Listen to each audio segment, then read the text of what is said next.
it's really about making sure this is not only a safe place to land, wherever you're coming from, but we're going to treat you with dignity. We're going to treat you with respect, right? It doesn't matter what's happened to you. We see the value in who you are as a man. We see the value of who you are just in being in our space. This is Hourglass, the podcast for United Way of King County in Seattle. Coming up, we visit the BENU Community Home in Seattle, a transitional shelter for single adult males experiencing homelessness that was launched more than 2 years ago by United Way of King County grantee Africatown Community Land Trust. United Way proudly spotlights the BENU Community Home and its efforts to help men experiencing homelessness, particularly those of African descent, with resources that help them get back on their feet and then go on to live productive lives once they leave BENU. We will also spotlight United Way's Our Neighbor Fund and an upcoming volunteer opportunity. I'm your host, Joe Burris. Thanks for tuning in. At United Way of King County, we proudly support community-based organizations created and staffed by people of color who know their neighbors and their neighborhoods best. Those organizations create programs and services to meet the specific needs of their communities. They understand that mainstream providers, although well-intended, often do not have the cultural, racial, gender, faith, or ethnic sensitivities to reach communities right where they are. Community-based organizations are tailored to meet those needs and then some. For example, we support Asian Counseling and Referral Service in Seattle, which promotes the well-being of Asian Americans and Pacific Islanders and other underserved communities, including immigrants and refugees. We support El Centro de la Raza in Seattle, which offers child and family services, workforce development, and other resources for King County's Latino community. NAWDM, Native American Women's Dialogue on Infant Mortality, provides a community of care for King County area Native mothers and their babies. Then there's Africatown Community Land Trust, a Seattle-based nonprofit organization that acquires, develops, and stewards land in Greater Seattle to empower and preserve the Black community. Among Africatown's most recent works is the BENU Community Home, a supportive housing facility for single adult males, particularly those who identify as Black or African American. Located at 16th Avenue and Yesler Street, the BENU Community Home offers programs rooted in African cultural heritage and traditions to address trauma brought upon by generations of systemic racism. According to King County government data, Blacks and African Americans comprise 7% of the Seattle-King County population, but 25% of those experiencing homelessness. Overall, men make up 56% of those experiencing homelessness in our county. The BENU Community Home opened in 2022 and can serve up to 150 men with on-site wraparound services including case management, behavioral health supports, substance order supports, housing navigation, and employment assistance. The facility is ADA accessible and provides its guests with 3 daily meals. Africatown is a member of United Way of King County's Black Community Building Collective, a group of nonprofits that use United Way funding to share best practices and address problems in the Black community. The BENU Community Home is a part of a growing effort among local organizations of color to take the region's housing insecurity problems in their own hands and address it with holistic approaches that have kept their community strong and resilient. We recently stopped by the BENU Community Home to chat with Amir Law, Africatown's Director of Programs and Services. Here's what he had to say about the community home's origins and some of its resources. The BENU Community Home came about slightly before the pandemic and during the pandemic, where this building, which was previously used as a senior living community, was going to be purchased and rehabbed for market rate housing. In response to that, Africatown Community Land Trust, along with a few other community organizations, stepped in and really advocated for this staying as a part of the community. And what came from that was BENU Community Home essentially being born. So what ended up happening right at the beginning of the pandemic, it turned into a transitional housing unit, right? For those who were experiencing homelessness, and with the pandemic, we needed to find places to put our unhoused population here in Seattle. And so ACLT came in, and initially we were going to lead the charge to find a vendor to help run the property. What ended up happening, we decided, let's run it ourselves, right? We know the Black community. We're tied to the Black community. Let's serve the Black community by being the only Black run shelter here in the Seattle area. And so because of our ties to the community, we were able to stand it up pretty quickly. So again, my understanding is within 90 days, doors were open, staff was in place. We were welcoming folks, here into BENU, into our facility. And so did you use existing Africatown staff, or did you go out and get other staff? How did that work so fast? It was other staff, right? One of the benefits of ACLT being embedded in the community for so long, when the call for help went out, people were able to respond pretty quickly. So we were able to stand up a staff fairly quickly. And again, we didn't just want to run a homeless shelter, right? We wanted to run and are running a transitional housing unit where we're having a transformative impact on people's lives, right? As our guests come in, we don't call them clients. We don't call them anything else. They're our guests, right? And so we want to make sure that they are welcome when they come in. They feel welcome when they're here. And as they are going through our program, our intention is to really move them from where they are to where they want to be. And so with that transformative impact, it's really about providing programming that helps stabilize the guests when they first come in. Our case managers and our advocate team, they then strategize what are the next steps, and whether it's something as simple as documentation. And when I say simple as state documentation, that's not always simple. Finding a new job, finding a job that pays more, really setting them up for success, right? And making sure that they're stabilized. So then we can strategize, what are your next steps? Where are we looking for more stable housing? What are some barriers you've come across that we need to address so that you are ready to move on from BENU? And then from there, it's really about, once they're stabilized, once we have that strategy, now it's about sustainability, right? So now it's about making sure our guests have the coping skills, the tools, what they need. So when they move on from BENU, they're able to stay on that path of self-sufficiency. They're able to stay on that path of, transforming their lives. And how did you get the word out about BENU? My understanding, once ACLT opened the doors, as the operators, word of mouth and community. We're able to share with folks. It's there's a Black run transitional housing unit, in Seattle. So between word of mouth, between the referral system for shelters that already exists, we were able to really, be at capacity almost overnight. So you're at capacity right now? We are. We typically keep a few beds open, right? Just so we have that little buffer. Also, so, if folks are sick, if we need to stay a few rooms offline just to keep the health of everybody. But we're typically right at capacity. Right now with the weather turning just a little bit, we're seeing more referrals. We're seeing, more guests come to our door.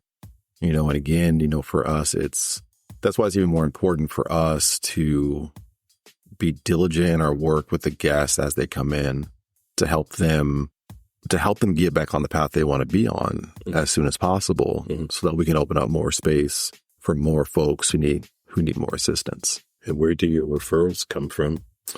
Our referrals come from county referrals. Our referrals come from personal referrals from different agencies in and around Seattle, from churches, from really wherever our unhoused citizens are living. Okay. You know. And so what is the duration of stay for your guests? Yeah, our intention is to move folks through our program in approximately 90 days is the ideal. As we are interacting with our guests who are coming to us from a variety of backgrounds that will fluctuate based on who they are, where they're coming from, where they're going. We are seeing a increase in guests who are asylum seekers. And that's happening again, countywide, statewide, right? So with those guests, we've taken a little bit of a different tact, right? You know, they're still engaged in our program, you know, for transformative impact. But also there's that extra layer now of asylum services that we're working with providers to move them through, right? What are some of the amenities that you provide for your guests? Yeah, it's a pretty comfortable building. Okay. As we speak to our guests, I laugh because, you know, when some folks, you know, move out to their apartment, you know, they move out, you know, to their more stable housing, you know, they miss the camaraderie, you know, they miss just the vibe and the feel of the building, you know. But I mean, we have on-site laundry. Mm-hmm. We are rehabbing our fitness room, so folks will be able to, you know, work out. We have meditation space. We're developing a music room. Okay. We have general gathering spaces. We have TV rooms, libraries, you know, where our guests are able to spend their time. And then on our second floor, we also have a patio that we have turned into essentially our gardening space, you know, with movable flower beds and movable gardening beds, you know. So that's one of the programs that we run also, you know, with gardening and everything. You know, we really want to make sure that this feels like home, you know, for guests so that they can get an idea of what home may feel like, right? Because again, we want to help folks future plan, right? We want to help our guests understand that for all of us, no matter where we're come from, where we've been isn't where we have to be, right? We can really envision where we want to go. And then that's where we're trying to get folks to, you know. And so can you talk about, sort of piggybacking that, the importance for having a shelter like this for men of color? I would say it's vital. Men of color often don't get the same opportunities or aren't afforded just the same benefit of the doubt. So when I speak with our team here, it's really about making sure this is not only a safe place to land, you know, wherever you're coming from, but it's also, we're going to treat you with dignity. We're going to treat you with respect, right? It doesn't matter what's happened to you. You know, we see the value in who you are as a man. We see the value of who you are, just in being in our space.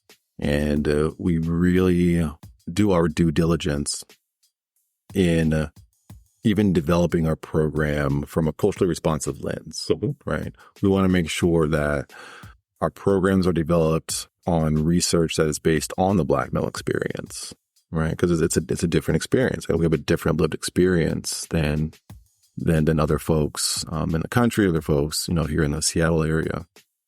You know, so again, for us, it's restoring that dignity at sometimes. It's letting folks know that they are valued, you know, helping folks, you know, rekindle that own spark, you know, in themselves to say, it's like, no, you can change the world. You know, you can change your world. Like you can get to where you want to go. It's going to take a little bit of work depending on, you know, where you're starting from.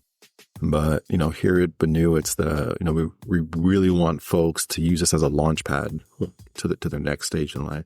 And sort of a segue into that, what have been some of the stories that you've been a part of with this that make you say, this is why this is necessary. This is why I'm in this work? Yeah, no, that's a good question. One of our advocates that started with us about a month ago was actually a resident here at BENU, right? And his story, I won't tell his story in depth, but life happened.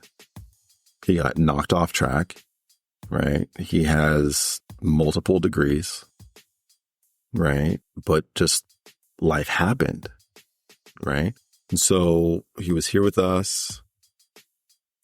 And again, we were able to move him through, right? And it was, hey, life happened to you, not because of you, right? Like you still have that magic. You still have that power, and so as what he was going through got resolved, he remembered BENU. And even though he has the advanced degrees, right? And I'm trying to push him. It's like, hey, let's use that MBA, right? Let's use that master's, to get you moving.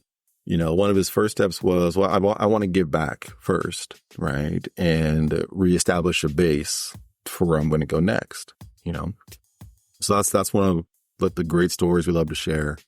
We have a few other stories where, we've had folks come in after living in a church encampment for a extended period of time.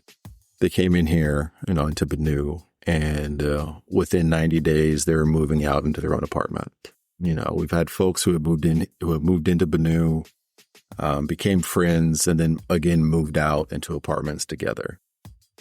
So it's those stories, right? Where we all just need someone to not only believe in us, right? But like just to restore that spark of possibility in our lives sometimes, right? And with the team here at BENU, that's really what we're doing. It's that magic, and having it be Black ran, majority Black staff. Our team, we're able to engage with our guests in a different way, right? Now, granted, there isn't one Black experience, right? No, we're not a homogenous group, but there are some things that is homogenous as part of the Black experience, where it's like, oh, you've been through that too.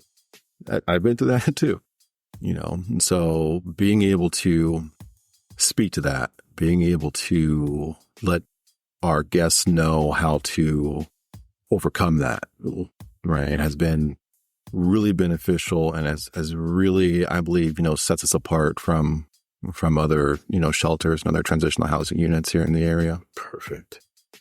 Just a couple more questions.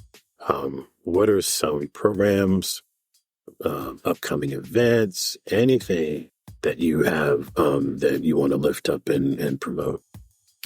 Yeah, so we just celebrated our BENU Day in early September, and that was an opportunity for us to really celebrate the guests, celebrate our staff as well for the hard work they do. We hosted a small reception with a few local politicians, a few supporters that were able to come in and hear some of the stories from our team. Hear some of the stories about how they're supporting our guests. As far as programming goes, we just launched our fall programming.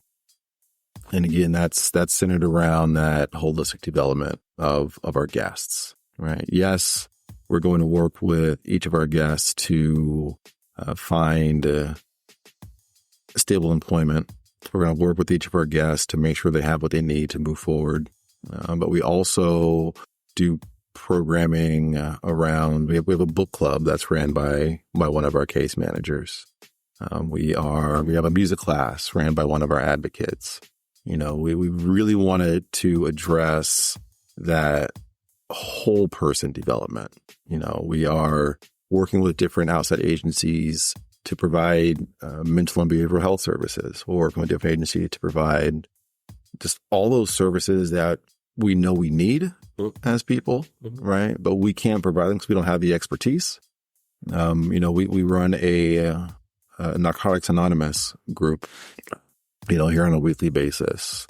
One of our advocates runs a program called Guy Talk that it's not closed doors, but it's closed doors, right? It's come in and share your story. Like this is a space to be vulnerable. It's a space to learn, to grow. And it's one of our most successful, longest running programs. Do you know what book you're reading in the book club? The book club is reading As a Man Thinketh. So again, our programming, it's really focused on giving our guests tangible tools, but then also developing as people, right? So we have budgeting classes, we have resume workshops. We're looking at a few partners right now to bring in the area of workforce development, so whether it's preparing our guest for careers in the skilled trades as an HVAC technician or electrician, or even the culinary arts, right? We're really being intentional about not just having this be a place to come and stay for a while and then good luck on next steps, right? We're really intentional about, we want to make sure that your interactions with BENU leads to a transformative impact in your life. So lastly, if I'm hearing this and I know of someone or I want to become a part of this, what do I do? Mm-hmm. What I'll say is, if folks want to be involved, as they know about people who need assistance, what I'll say is reach out to me, and then I'll be able to direct them to the right place so we can make sure that they get the assistance they need. So should I just give my email now? Yes, please. So my email is amir@africatownlandtrust.org. Okay. It's probably the longest email address in Seattle, but it sticks and people don't forget it, So again, it's amir@africatownlandtrust.org. And in regards to getting involved as a nonprofit, as one of the many shelters that are funded by local and federal dollars, we can always use more support.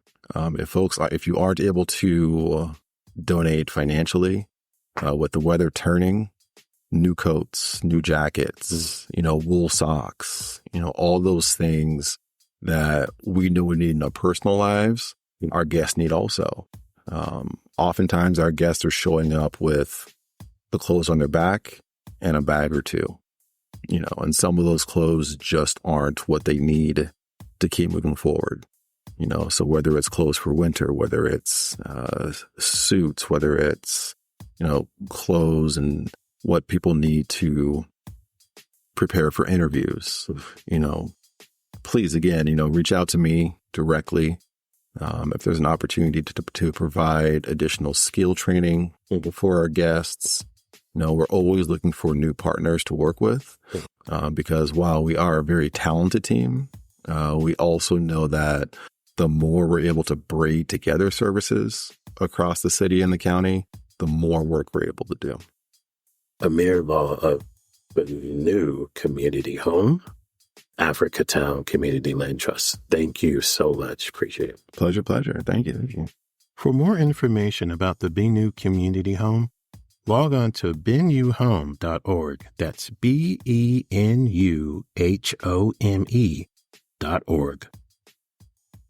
Our neighbors are doing their best to keep food on the table, but it's not been easy.